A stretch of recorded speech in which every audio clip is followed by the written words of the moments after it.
Okay, issues in policing. I think this is chapter 7. Yeah, good, chapter 7.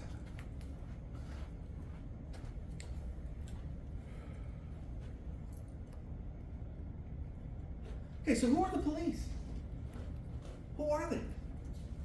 Are they some strangers, fictitious characters that go up into the mountains when they're not on duty and then mysteriously appear? No. Does anybody, just show of hands, how many of you know a police officer? Yeah. Okay. Probably related to some. Most likely, some of us are, yeah. They're your neighbors. They're your parents. Siblings. Friends. They're part of the community. They're not these mysterious individuals that just show up. They're humans. And one thing about humans that we know, they make mistakes. They're not perfect. But when a police officer makes a mistake and it's caught on these damn little phones and it's something questionable, media blows it up.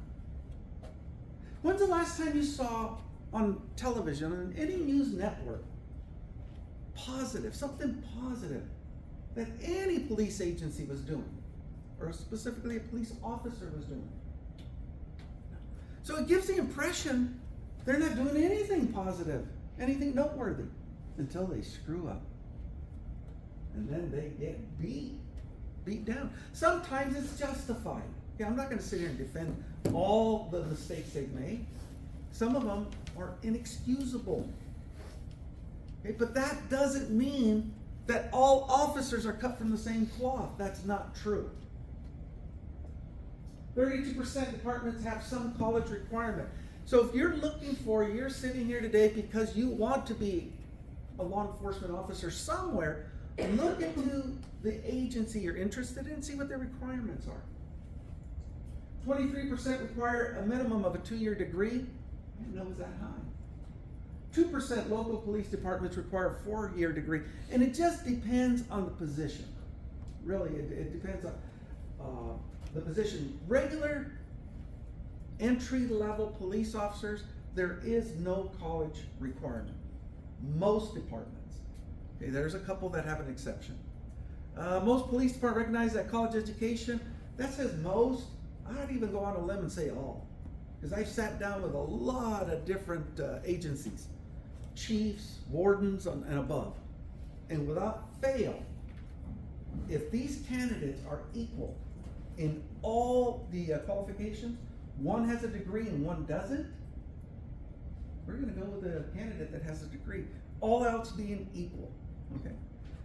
Yeah, we're going to take that college degree. Benefits of a higher education. There's a whole list of them.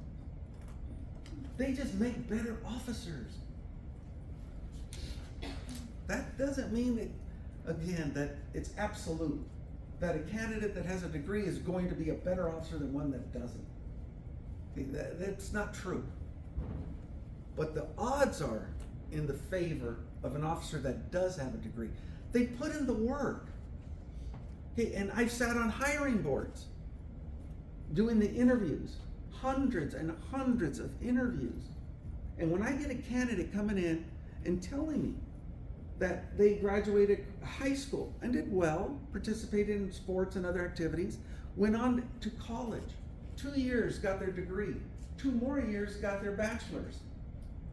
What that tells me is this candidate sticks to what they're going to do. They follow through. That's what I'm looking for. Somebody that isn't going to just be here then be gone, because it takes so much money to train. Money and time. I spent 2 years and thousands of dollars invested in this candidate. And they're just going to change their minds and walk away? I don't want that. I want somebody who's going to stick to the job. That's why, especially in law enforcement, we look at military.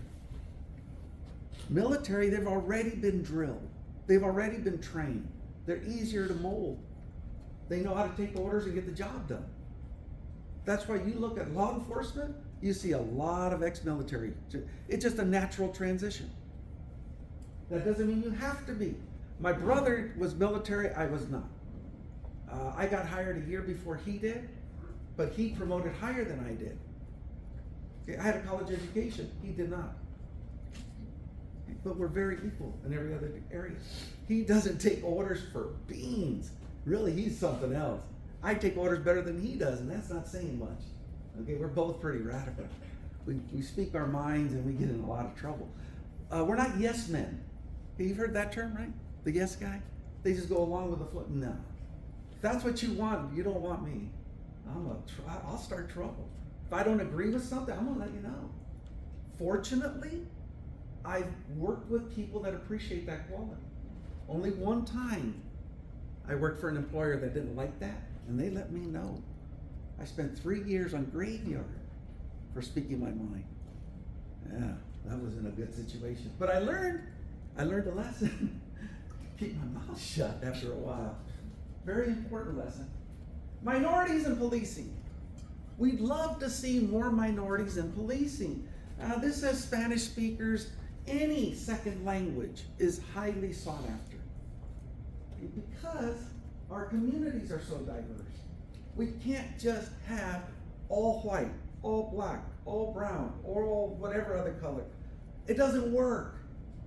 Everybody's an individual.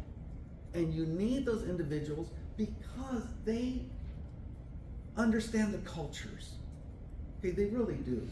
I don't know if you guys get that, but a white male officer going into an Asian neighborhood, or make that a white female officer, it's even worse, into an Asian neighborhood, they're not going to be able to do anything. They're not going to be effective. Okay, so it's tough.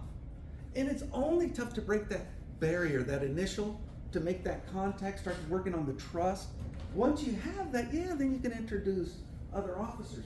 But that initial one, it is tough. Yeah, minority officers help gain the confidence. Yeah. Would you argue that higher education police are more sought after than people who speak as second language? Just depends. It really does. If say I'm hiring for Homeland Security, I'd much rather have that more culturally diverse officer than an educated one. But that's just me. And it just depends on the panel, the time. But really, there's so many variables. You can't just answer that with a blanket response. African American experience, double marginality, minority representation. What does this say? 27% are minorities. More aggressive, self-assured, job-related stress. That covers so many different things. Let's talk about minorities. When I started in the department, I was fortunate. The person that hired me, he grew up in the projects where I grew up. Okay, government housing. His name was Augie Ramirez. He went in when it was even acceptable. I don't know how the hell he got in, but he got in. And he promoted. He was lieutenant. He sat on my panel. And I think they asked me 6 questions, scenarios. I got 2 right. 1 was kind of right, and 3 I just blew. Completely screwed up. I know he's the reason they hired me anyway. They're looking for minorities, and I was Spanish speaking. So I get in. And I appreciated the opportunity, and I made the most of it. I made sure that he understood that I appreciate what he did for me. And it's kind of the pay it forward, and we talked about that last week. Pay it forward mentality. Because you're here now, and I'm a person of color, I guess, that's what they tell me. I'm a minority, I check the right boxes. So my job is to look out for other minorities, help them get into their field of choice, not necessarily policing, but their field of choice.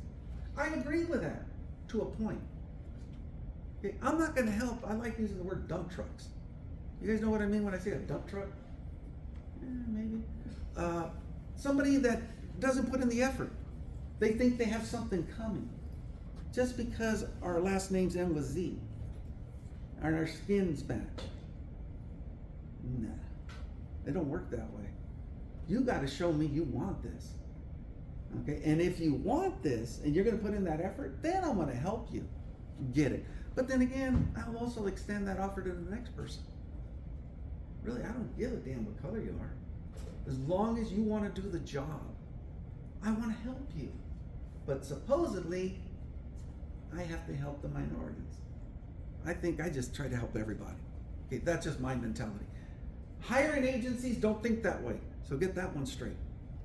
They'll go out of their way, especially when affirmative action was at its bloom, to hire, recruit, train, promote minorities, people that have been held back in historical.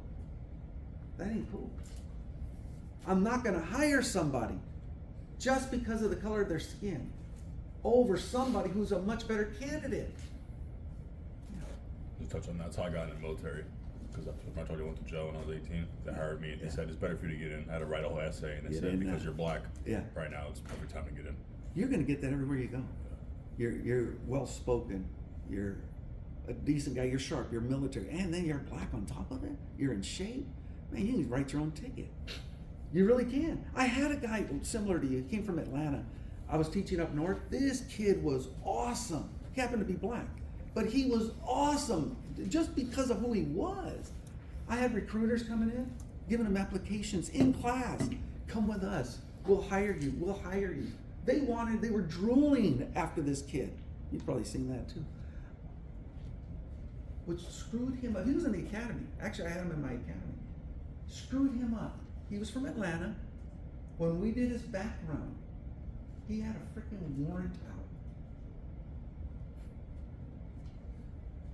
Guess what the circumstance was? Domestic violence. His girlfriend that he left to make a better life for himself reported domestic violence. He sat there and cried the whole time because she's lying. She didn't want him to leave. And he had to go to better himself. So she filed a police complaint saying that he beat her and did some other things. I never bought that for 1 second. Once you get to know people, you know what they're capable of. But he had to drop out, go back to Atlanta to clear his name. I never saw him again. What a waste. Please, people, domestic violence, be careful. You know, please be careful. One accusation ruined this man's life. Did he clear his name? I don't know, never saw him again. Yeah, You could get charged with domestic violence without proof. Yep. absolutely. All it takes is an allegation. Oh, you're guilty until proven in court. You're innocent until proven guilty in court. Bullshit. Sorry. That's baloney. Once that allegation is out there, this kid's ruined. Everywhere he goes, he has to disclose that. Even if it's exonerated. He's got to, technically, yeah, I was charged with domestic violence. As soon as the hiring party hears that, whoa, push away from the table. That's high risk. So that girlfriend who thought she was, oh, but I love him, ruined his life. And I don't know. God, I hope he did okay, but I don't know. So please be careful your relationships. You don't agree. Wow. It's not even worth it, actually. Okay, so who are the police? Here's some data about the, I almost deleted this PowerPoint slide, but I thought the data was relevant. Especially if you look at the size of the population. Lowest is down here, 2,500 about, over 1 million on the top. Then look at the breakdown of the police force. The higher, the more people they serve, the numbers look a little better. The demographic is a little bit more balanced. Down below, look at this, 89% white in these communities. That number just popped out at me. Yeah. Why are there two whites? You know, I don't know. Is it supposed to be black? No, I think one's white because they're white, and another one's white. They say I'm white when you fill out those. For Yeah, Latinos? yeah. One's called ethnicity. And what's the other one? Race. Race. Yeah. So in one I'm Hispanic or Mexican, and the other one they say I have to be white. I hate those damn things. A lot of times I'll put Eskimo or something.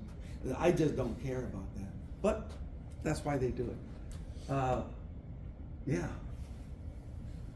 Pretty staggering how imbalanced some police agencies are. I told you the one at Sierra, there was only 2 minorities out of hundreds. One black guy, one and me, and we both worked together in Tracy. But that didn't mean that that prison was a bad place to work. It just means they didn't recruit a lot of other people. Women have it worse, guys. Ladies, females. Police, for male officers to be effective police, it's tough. It's 10 times harder if you're female. How do you like those numbers? You up for the challenge? It's tough. It really is. So good luck, and hopefully you find a mentor somewhere that will help you get through those difficult times. Many female officers report that policing is male dominated. Not very women friendly. Not at all. Not at all. And I'm guilty. I started in 1982.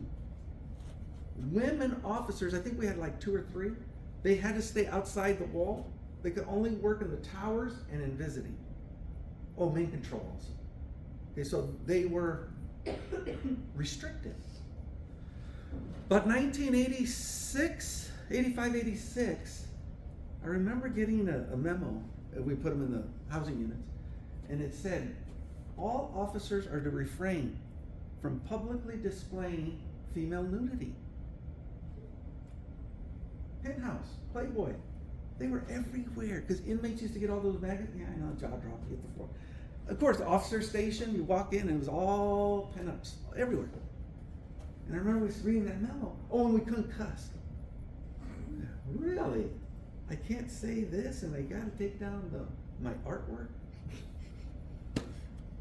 Hated it, but that was because females were now coming into the prison. They were allowing female staff to come in and work in the housing units. I thought that was the end of the world. I got to work, my first partner was about your size. It's a little tiny thing. I got to work with her? She's my backup? I said, oh hell no. My other partner was about your size, but a little heavier. Yeah, he was awesome. And I waited for, he was off Sunday, Mondays. So if I had to go do something, I make sure it wasn't a Sunday or Monday because I had to work with this officer. But nah. But I learned. I really did. That female do bring a lot to the equation. It's not all about brute force. But I did PC up. I said, I want off the main line, put me in lockup. So I did. I went to SHU units, segregated housing.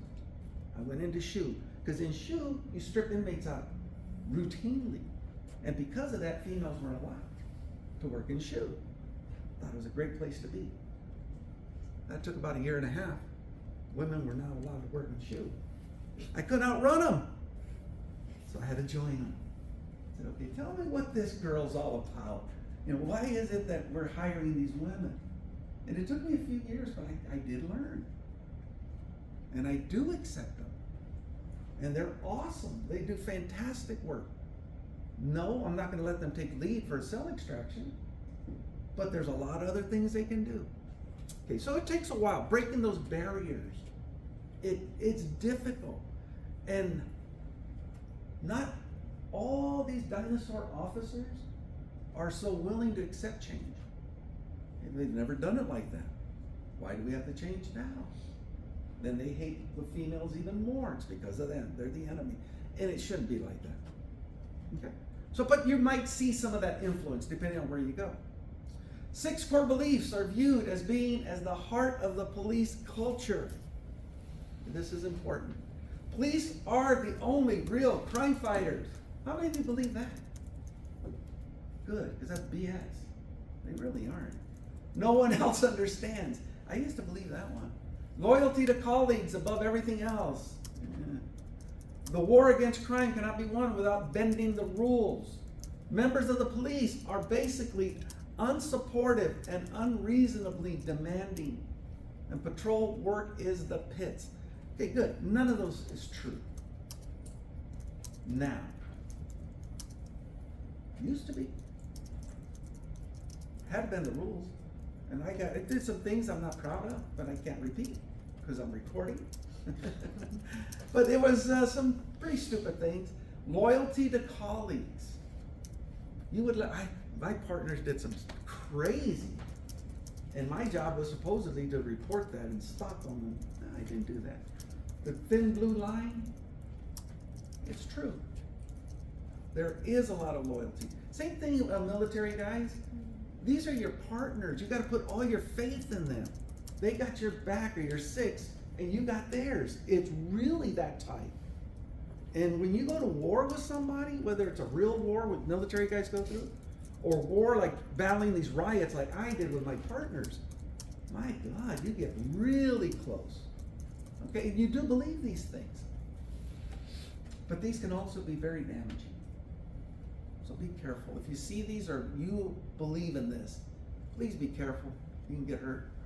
Some experts believe that police officers develop a unique set of personality traits that distinguish them from the average citizen. Of course they do. It's called survival skills. Police officers, if they were to come in and sit in this room, okay, say police officers and firemen and normal citizens, officers want to sit all the way to the back because they got to have their backs to the wall. Firemen want to be by the exits. They want to make sure they can get in and out of that room and clear it if they have to. It's drilled into your mind. I can't go to a restaurant and have my back exposed. I still have to sit with my back, so I got everybody in front of me. My head's always on a swivel. I'm still fighting crime. I'm a civilian. But I see things. I call people and say, you're gonna watch this. I'll get plate numbers. I've helped in a couple of pursuits because the officers were so stupid. I couldn't believe it. I'm on the phone with the dispatch. I'm watching these guys now get a car here. They're on their way. They pull them over, they're gonna let them go. I said, no, they change clothes. Look in the back. Were you willing to testify? Hell yeah, I will. Of course I've seen these things. Once it's ingrained, it doesn't change. You become what you've done all your life. That's just the way it is. Question 1, think about the issue of the police personality. Okay, what you know at this level, what you think about it. And based on what you have read, seen, generally been exposed to about the police and the media, do you believe a distinct police personality exists? Why or why not? And do you know someone in law enforcement, do they have a distinct police personality? So think about it. Police personality. I know a couple. And the ones that always stick out, I'm sorry, but they're the assholes. They really are. They're creeps even. They're trying to impress people. All they're doing is confirming their stupidity. Think about it. Anybody want to share an experience, a thought? My godfather is a police officer, and I guess to other people, he is definitely I don't know. He's a really good man, and he's very loving. He has 2 daughters, everything, raised them great. But I guess to other people, he might come off as cold. Yeah. I was always a little scared of him when I was little. He's a big dude. Yeah. So and he was just very matter of fact, you know. But I think that is because my uncle is a police officer too, and they have similar qualities. Yeah. I think there's certain things that would be a police personality, but I don't think it makes the whole person. I think obviously things that they've seen and they've been subjected to the worst part of the world, right? Absolutely. So it's gonna stick with someone. It's gonna make them feel kind of standoffish. Makes it harder to trust people. Yeah, exactly. Yeah. So I think that would be a police personality, but yeah. I don't know. I wouldn't classify them as creeps. Not to you, but other people. Yeah. I have 2 uncles that are very opposite, and they're both police officers. And one of them's, like you said, very it's hard to really talk to them because they're very this is how it is, this is my rules, and very kind of standoffish. Where my other uncle was complete opposite, super hey guys, how's it going, party guy. And it's kind of funny because he's more of police personality, and he's told us, he's yeah, it's hard when there's little kids around to turn it off, and then to go to work and then come back home and try to talk to a teenager that doesn't want to listen.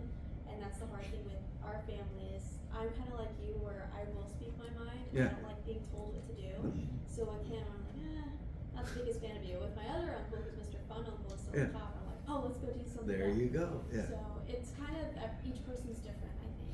No, that's very true. Divorce rates are very high too in law enforcement. Because common thing with anyone that does law enforcement as well, whether it's federal, military, or a state, local, whatever, is natural instinct to profile. Oh yeah. Anywhere I go, I always profile people. It's kind of messed up because I did a lot of counter narcotics. Yeah. Just when I went to Mexico or South America as a civilian, I was always like on edge. It's Yep. like a form of PTSD. I couldn't calm down. No, My heart rate go up. but it's a survival instinct. It really is.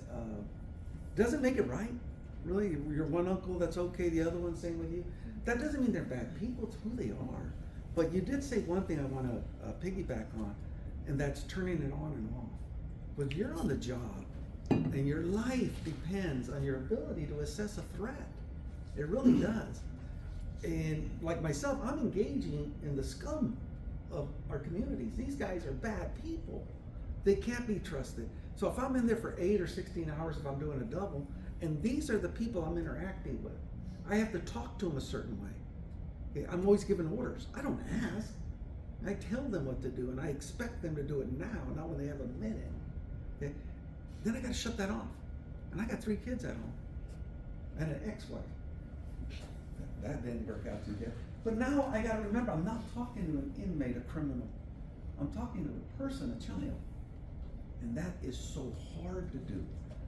That most of the guys I hung out with that were family guys, we never went from work straight home. We always stopped off at the bar or the gas station.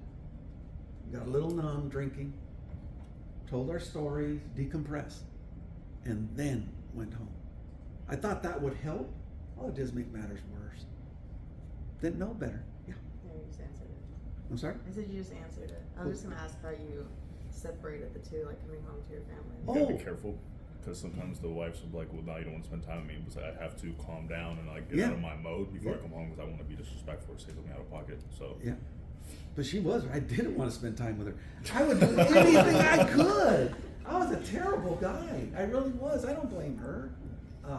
But yeah, I didn't want to go home because I knew it was just a bad situation. I wanted to be there with the kids, but I didn't want to have to be with her.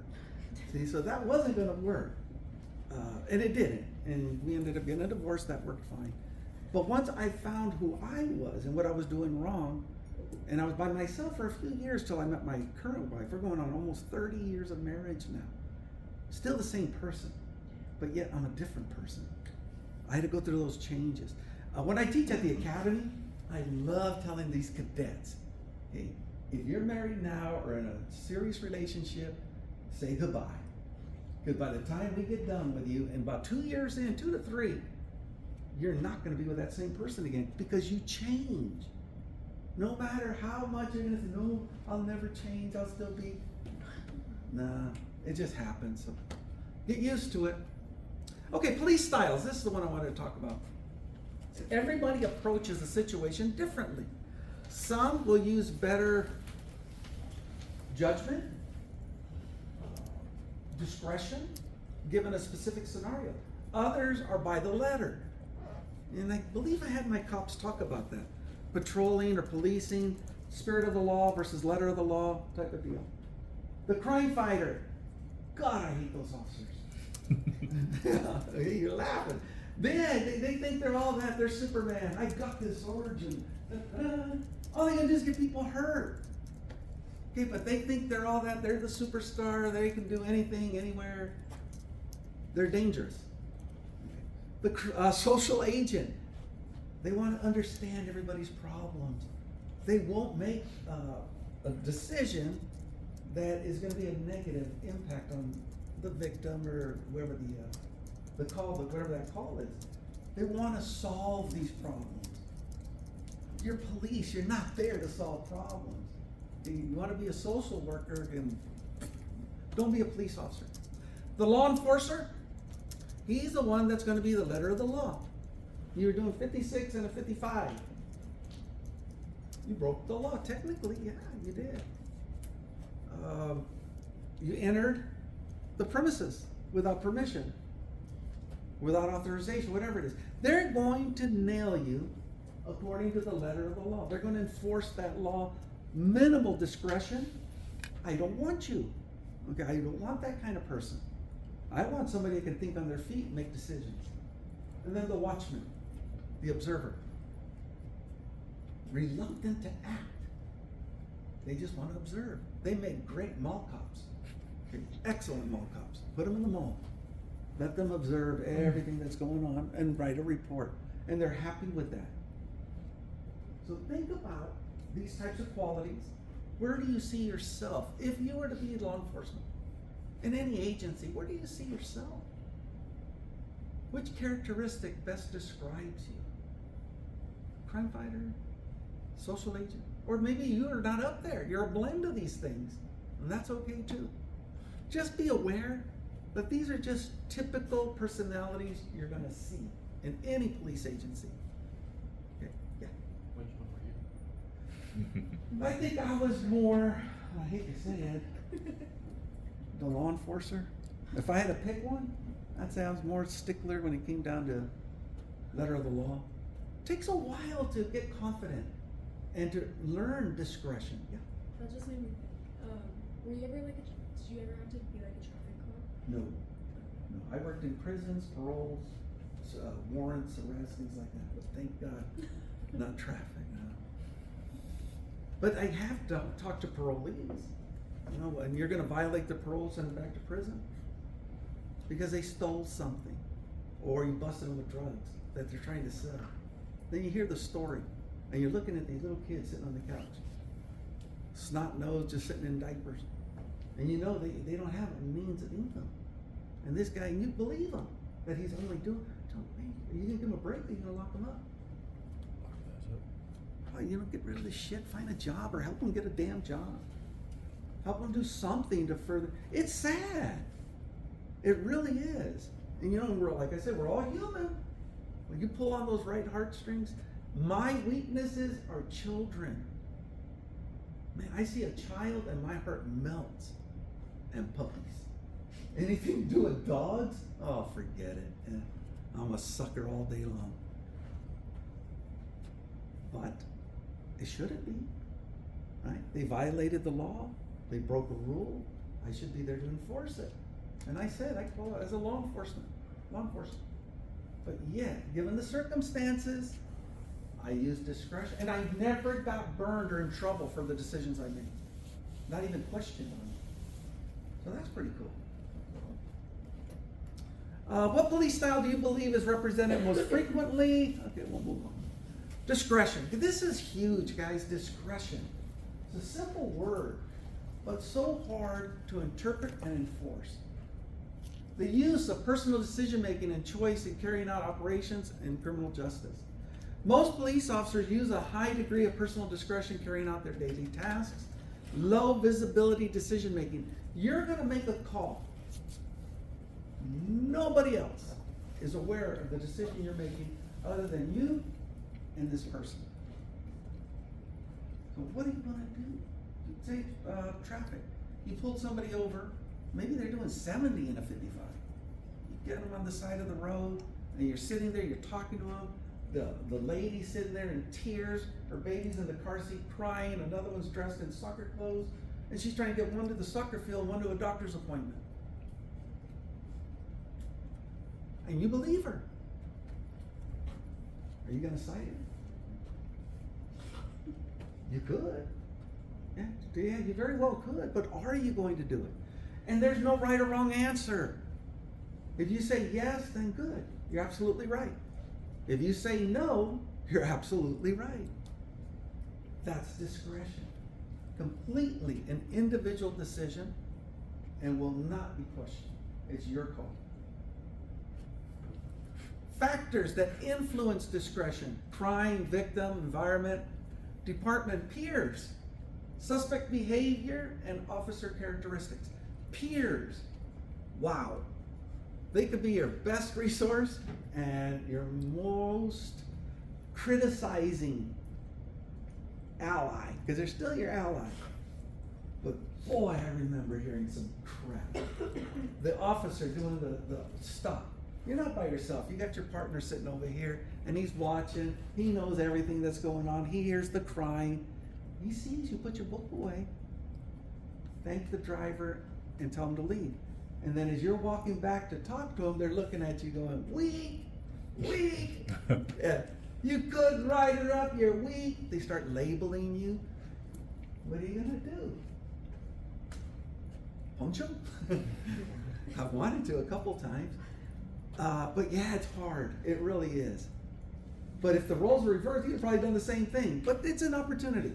Police, military guys, your best friends are probably the ones you dish it out the most to. Pick on them the most, right? Yeah, you're laughing. Because they're your buddy. You can do funny things with them. You can be critiquing, even there's some seriousness in it, but you can do it in such a way that you don't offend. And hopefully they'll take it that way. You can be critical sometimes. Just don't cross the line. And sometimes it does get ugly. But be careful how you use your discretion. Okay? Make sure you're applying it for the right reasons. Okay? It's very easy to rely on biases and discrimination. Don't do that. 7 factors believed in influence police discretion. Crime, victim, we just talked about it. Which factor do you believe should influence officer discretion the most? That's a good one. We talked about the different factors. Which one do you think should influence an officer's discretion? Yeah. Crime victim and suspect behavior characteristics is what I would Okay. judge it off. The crime victim and the characteristics. Anything else? Their environment. The environment. I told you the scene where the couch, the little kids with diapers, and I had to take in the suspect, the characteristics. I knew what was going on, but the totality of it. I just had to think twice before I did something that was really going to damage this family, not the individual. It's tough. Okay? It really is. I think when it says which characteristics, I like the answer, the totality. Yeah, those are important, Michael, but so is the circumstance, so is everything, every little bit of information, data that you could process into making that decision. I think it's probably the best approach. Anybody disagree? Racial profiling describes a racial influence. Is racial profiling used in law enforcement? Absolutely. Thank you. That was quick. Absolutely it is. Is it wrong to use racial profiling? No, but Depends. it could be problematic. I was going to say depends. It can be problematic. It's because it's so easy to tweak it and use it for the wrong reason. But if you're using it appropriately and for the right reasons, yeah, absolutely. You have to. You have to. I have more experience working in the Bay Area, Oakland, San Francisco, Berkeley, that area. And we're out, maybe it's an escapee. In the bowl, we usually have the pictures and the whole bit. Describes the suspect, 5'10", 180 pounds, black, wearing whatever clothes he's wearing, short cropped hair, maybe glasses. Okay, so we have the description. Now I'm out, and I'm going to areas known where this guy used to frequent, because he's from that area. So I'm going to the neighborhood, I'm going to friends, I'm going to local establishments he used to hang out in. And I'm looking for this suspect, this person. Am I gonna pay attention to other people that don't meet those types of qualifications? No, I'm not gonna be looking at white guys or ladies. Well, maybe the ladies, that always got me in trouble. But I shouldn't be. I wanna look at people that meet the description. Okay, that's not racial profiling. Airports. There's certain, you're probably better on this one, certain types of personalities you're going to see coming through the airport that are more likely to traffic narcotics. It ain't gonna be a white grandma. Could be. Could be, but most likely it's not. They'd be smart if they did.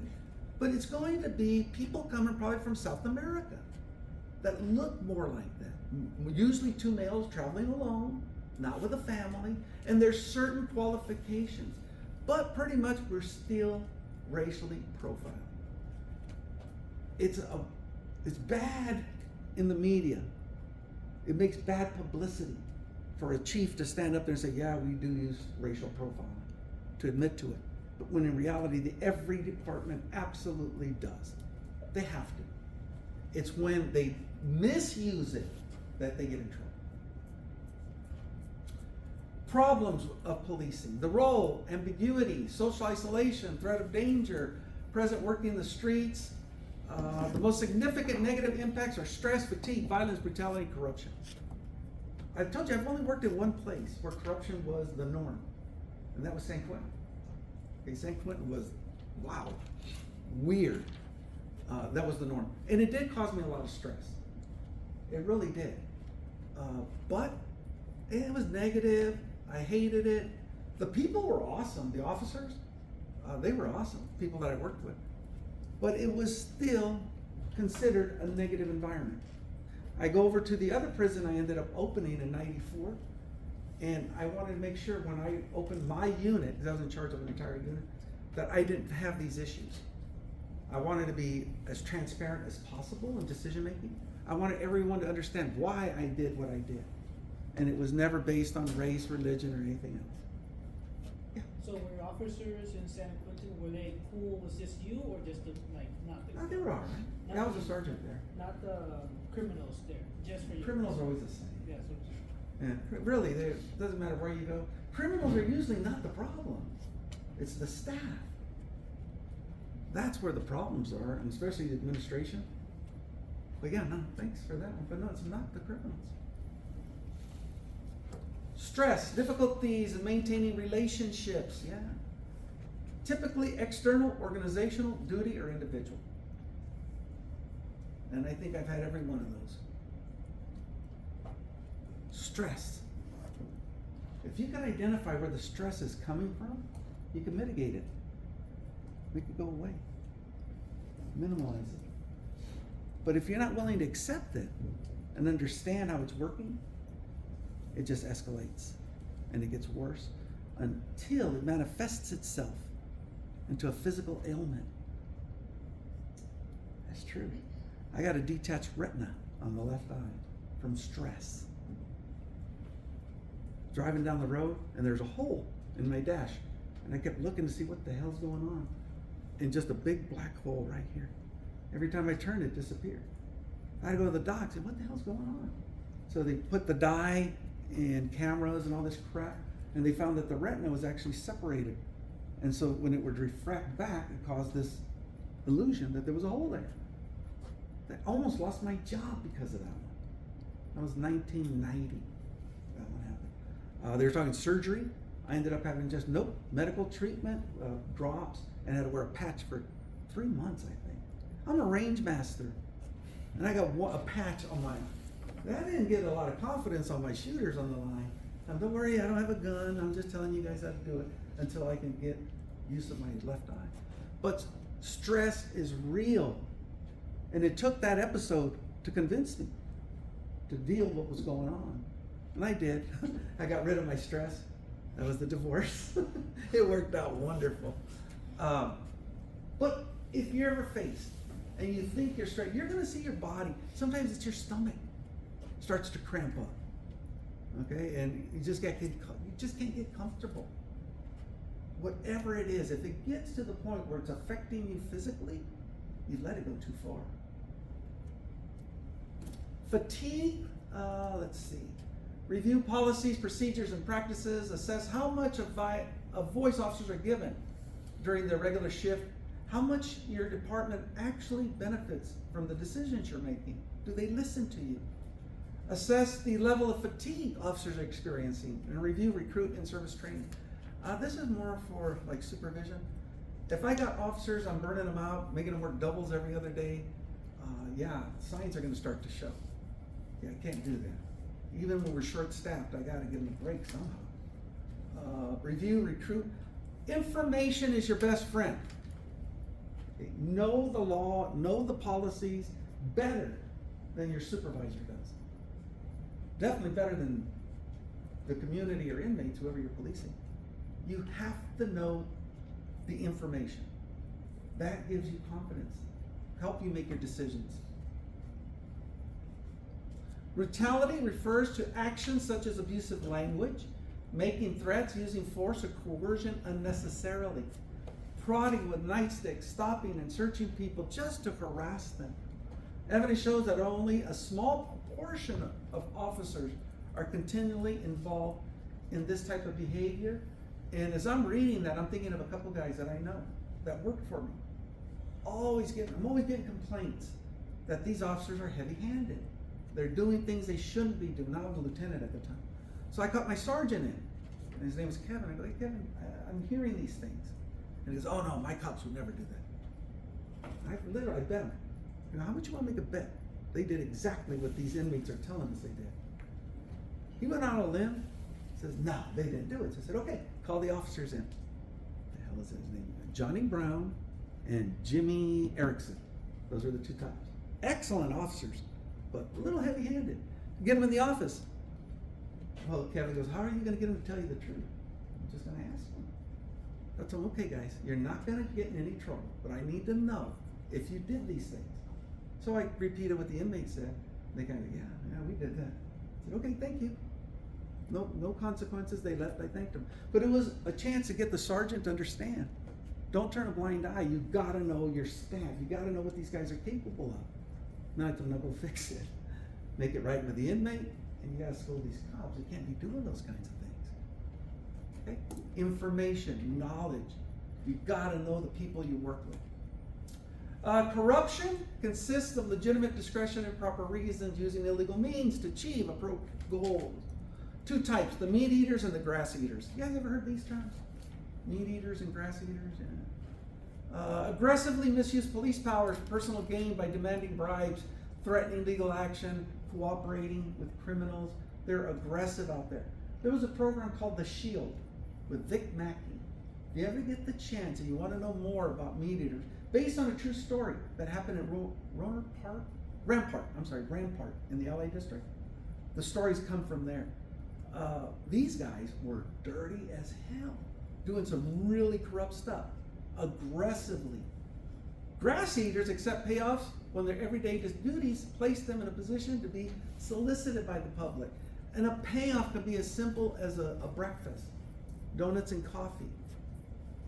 You don't accept anything. It ain't cool. And you think, well, what could come of just a donut and coffee? The patron that's giving you those things, eventually is going to ask for a favor. You can't be in their debt. You can't owe them a damn thing. You got to just do your job to the best of your ability. Okay. Now do you get it? Meat eaters, grass eaters? Yeah. Meat eaters, got to see that show, The Shield. Types include internal, selective enforcement, active criminality, bribery, extortion.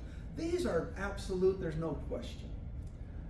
Courses of corruption, police personality, institutions practices, moral ambivalence, environmental conditions, corrupt departments, and then officer characteristics. I was hired on with, I think there was 16 total officers. We all went through the academy together. Our warden sat us down on our first day there and said, look around the room.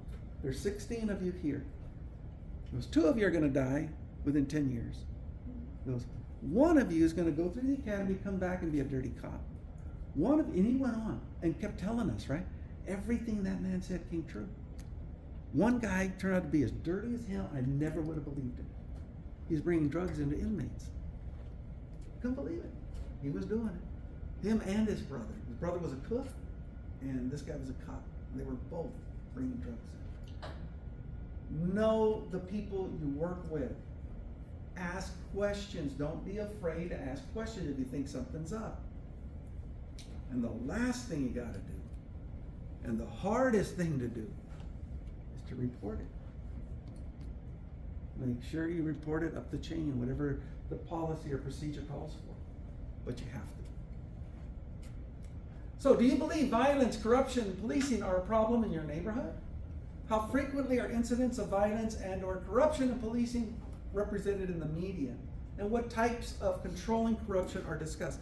Is anybody? I'm not. Is anybody aware of anything going on that's a little shady Right now?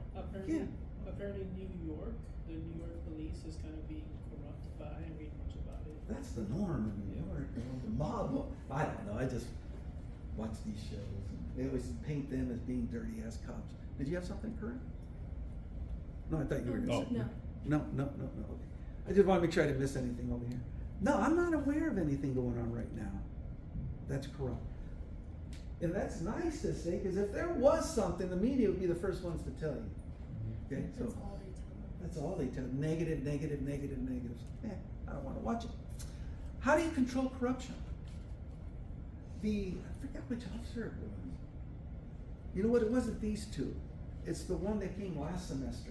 One of the students asked them about it. You were in that class, right? I was So were you. Officer Badesi or something. Yeah, that's the one. When he said about the salaries. And I never thought about it that way. He worked, was it Oceanside PD? Yeah, Oceanside PD. He said over there, how their department handles corruption, they make sure that the officers are very well compensated. That they're paid very well, and there's perks and benefits to the job, to the point that they're not gonna jeopardize that. So they're gonna think about, is it worth losing my job for, $100 bribe, or even $1,000 bribe? Most likely, no. I thought, well, that's a nice approach. But it is something to be aware. Officers in a position of authority will be tempted. So you just gotta ask yourself, what are your limitations? I think Would- it's also their environment too. Yeah. Like, I grew up in Indio, California, which was like, the Indio PD was super corrupt, like dealing with gangs, there's a lot of gangs out there. Yeah. Then like now I live in Marietta, it's like, Yeah. it's like really Wow. a chance to be corrupt is not really there. In Indio, it's Yeah. like continuous, it's always around you. And the border's just right there too, yeah. No, it's, look at Indio PD. What did, their salaries? 65, 70,000 a year, maybe? Trash, yeah. Yeah, they don't get compensated very well. Now, they got these narcotic people trafficking, and they're approaching saying, man, we'll give you, 20, 30,000 every time you let one of our caravans go through. Just make sure they're not harassed. That's tempting. And probably they take that offer. You're an officer. You make a bust. And it's a drug house. And they got piles of dope and piles of cash. You're sitting there, your job is to count it out. Inventory. And you're counting out, there's $235,000 in cash. You said, well, shit, I could just say it's $135,000. And $100,000 comes up missing. Nobody has to know. Yeah, but you know who does know? Those drug dealers. And they're gonna come after you. You just compromised your badge. And you can't now sit back and say, well, you can't do anything because I'm an officer. No. You're dirty just like they are. Usually officers, they kind of try to stay away, hands off. But you cross that line, shame on you. Don't do those things. Use of force. This is the last section. I'm glad I made it. I analyzed all use of force applications for the Southern California prisons. I want to say at that time there maybe was a dozen of them. Anytime someone puts hands on an inmate and the inmate resists, that's an application of force, has to be reported. If the inmate or even a subject on the street works with you, right, and you take them by the arm and say, can you please come over here? And they're willingly, and you're not forcing them, that's not force. Some people say, well, if you put hands on them, that's force. Not true. Okay, there has to be resistance, and you have to overcome that resistance with some force. Now you got to report. And I want to distinguish that because all use of force applications have to be reported. Okay? Tasers, draw your baton, hit someone with a baton. What else you got? Gas, mace, pepper spray, whatever choice you've made. Basically anything above application of handcuffs, isn't it? See, handcuffs now. I'll get to handcuffs in a minute. Yeah. Does it have to be reasonable? Like if you tell like, hey, come with me, and you're like, Well, that gets into the degree. Yeah, we're gonna talk Reasonable about use that of one. force. There was some misinterpretation, because we dealt with that years ago, that agencies were saying anytime you put handcuffs on a suspect, on a person, that was use of force. And we clarified that. No, it's not. It's only if they resist. Okay, so if you're gonna cuff them in the front. No, I'm saying anything above the application of handcuffs is counted as Well, use we of were force. even mitigating the fact that you put handcuffs. That's how picky they got. As long, if they put their arms out and allow you to, without any kind of resistance, that's not force. But yeah, even like if you grab them by the arm, they're gonna grab you and then pull away. Okay? Put your arm up. Hit the foot. I kind of held back right there. That is a use of force report because she didn't comply. She resisted. I just used force. Sorry. I didn't mean to do that first thing in the morning, but that is an application of force. And yeah, anything even that low and above, including lethal. If you go on and read this PowerPoint, because we're not going to finish it all today, and you get to the point where they're going to say deadly and non-deadly, that's not true. It's lethal and less than lethal are the accepted terminology. And there it is. I actually put it in parentheses. I couldn't have done that one better. Because the publisher does these and then I kind of go and fix them for my use. So deadly force is now lethal force. Non-deadly is less than lethal. Because there's no such thing as non-deadly. It doesn't exist. Any application of force could result in death, even if it's very minimal, but the probability stands. So you got to make sure you use the correct terminology. Force that is likely to cause death. The intent is to cause death. A firearm. You take and you shoot someone center mass 3 or 4 times. Your goal is to take that life. Police do not shoot in the hands, in the shoulder, in the leg, or the foot. Why didn't you just wing them? I got juries say that. Well, why didn't they just shoot them in the leg or in the hand? We don't train that way. If you've been out on the range, you have your silhouette, it's a bottle, center mass is your high score. Some targets even give you points for headshots. I like those targets. So it's center mass. Okay? Not less than, I'm not going to say non-deadly, less than lethal. Force that is unlikely to cause death or significant injury. A taser. OC spray. Hmm? OC spray. OC spray's great. But a taser, you shoot somebody, bam, and then you zap them. That's wonderful. They're going to comply. It's designed to be less than lethal. We've had incidents where people died. They died from the application of the electricity. The jolt killed them. OC pepper spray, designed, the intent, less than lethal. I've never done it, but I read stories. Sprayed them, the person panicked, ran out into traffic. Uh-oh, they did. Not cool. So even when you use pepper spray, you got, OC or pepper spray, you gotta be careful on how you apply it. You really gotta watch the person that you put it on. And if you go through an academy, you get sprayed. So you'll get to feel that effect. It's awesome. And aren't you responsible for the person after you spray them in the Yes, face you too? are. Yeah. Hell yeah, you are. Yeah. So you gotta watch them, yeah. For you guys, is less than lethal force the same as like pretty much any deal? All PCA 32, yeah. Oh. Yeah, it's PCA 32. Powers of arrest, and we talk about use of force. Factors related to police shootings. Freaking news, exposure to violence, workload, firearms, social conflict, administrative policies, race. All these things are going to be called into question. All shootings are automatically reviewed. It goes to shooting panels where we pull all your training records. You got to sit there and critique every freaking thing. Then you got to interview the officer, review tapes. It's a thorough vetting to make sure that the shoot was a good one, okay? Not second guess. Because unless you're in that officer's shoes, you don't know.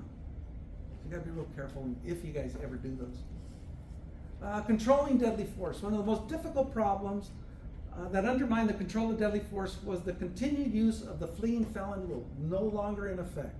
Tennessee Gardner outlawed that one. Fleeing felon, you're transporting a felon from court back to the county jail.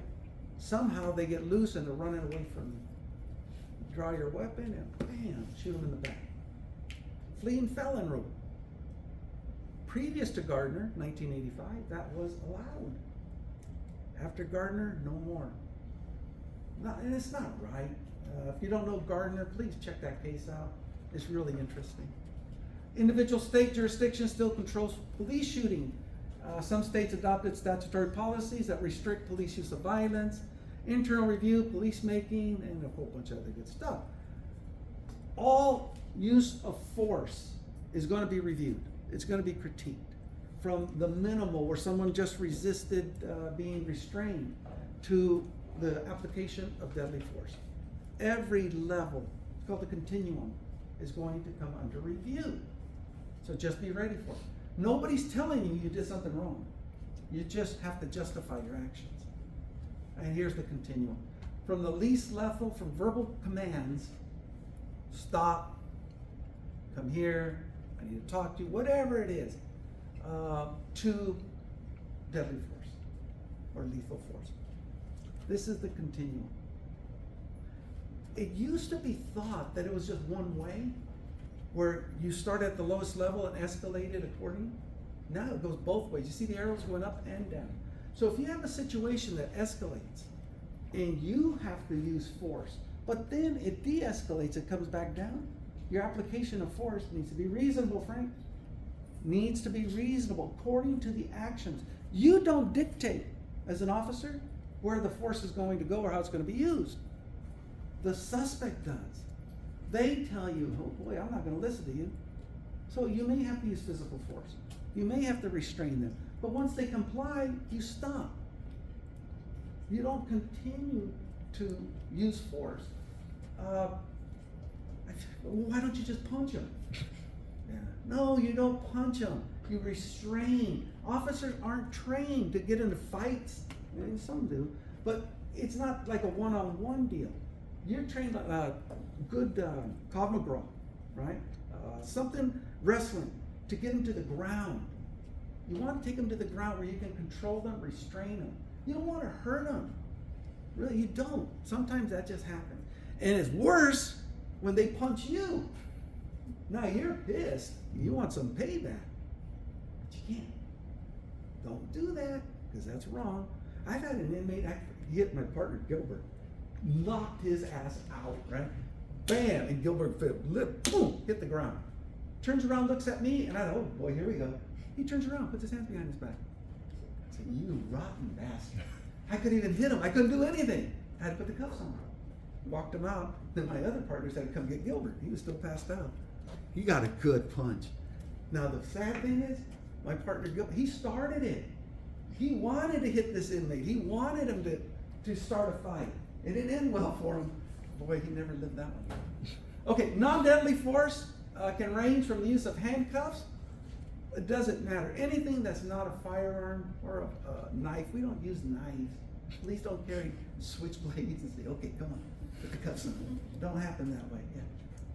Do cops have to maintain, or any form of officer maintain a physical standard? Because I know, like, to get in, you have to pass a test, but I feel like once you're in, you see heavier cops, and you're like, how did they make it? That's a. Training Like, in nobody general is tells them anything? not good. There's incentives that they get for physical fitness. They actually get compensated. I think $75, $85. They only have to pass a test once a year. It's a stupid up and down these little stairs. Then they check their blood pressure. That's it. There's no personal, Accountability. pride. You know, why am I gonna let myself get this freaking big when my job is I may have to run to go catch somebody? It doesn't make, but it happens. They don't have PT tests? Yeah, like military. No, not once you're out of the academy. Not once you're through the academy probation. So no, it's you're just done. shooting like twice a year? That's all they get qualified? Depends on your post. Sometimes it's quarterly if you're in an armed position. Other times it's just annually for qualifying. There's familiarization too, but for qualifying, just once a year. That's That's sad. crazy. The standard's really low, and it's not right, because I know it. I've seen these guys, and I don't like all the tattoos on these guys either. There was one downstairs, Riverside Sheriff. I didn't know if he's a sheriff or he's an inmate. I've gone back to the yards. They're wearing jumpsuits like that now, and they're more tatted on the neck all the way, and they're officers. Okay, well, when I left, and I retired out early, but if you had a tattoo, you had to have it covered, long sleeve, could not be visible. No facial hair. Mustaches had to be trimmed no lower than the corner of your mouth. Hair had to be cut short. Couldn't touch the back of your collar. Females had restrictions too. Had to be pulled up. You couldn't have long hair. Earrings had to be studs. No lipstick. No eye makeup. No studs. All this crap. That's all gone now. And that's the unions. I got me sidetracked, but that's okay. That's the unions do, because I get mad when I see that. There's no pride. Uniforms don't even fit these guys. They're like busting at the gut. Damn. And that's my partner? He's gonna have to come to my. No. But thank you for that question. Yeah. I get the physical shape and everything, but why are tattoos like? Why does that bug you? It was just, I don't bug me. It was Oh. just a code back then. It was a Okay. distraction from the uniform. I was wondering if there was a good reason. No, that was it. Okay. I hated somebody being out of uniform. Remember, I was the law enforcement. Yeah. You have to be in proper uniform, and I was a stickler for that. Okay, I'm gonna stop here because we pushed it to a different direction, which was a good one. But if you have any questions, see me after class. If you haven't voted yet, please do so. Because, hold on, sit down. Sit down, sit down. Is that for next week, or?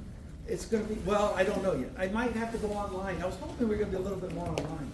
I'm gonna send out information if we're gonna be meeting online. Okay, so I'm sorry for those of you that wanted to come to campus, but we may be going to online.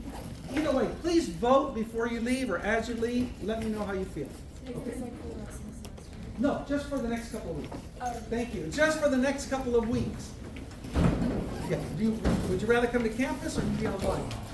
For 2 weeks?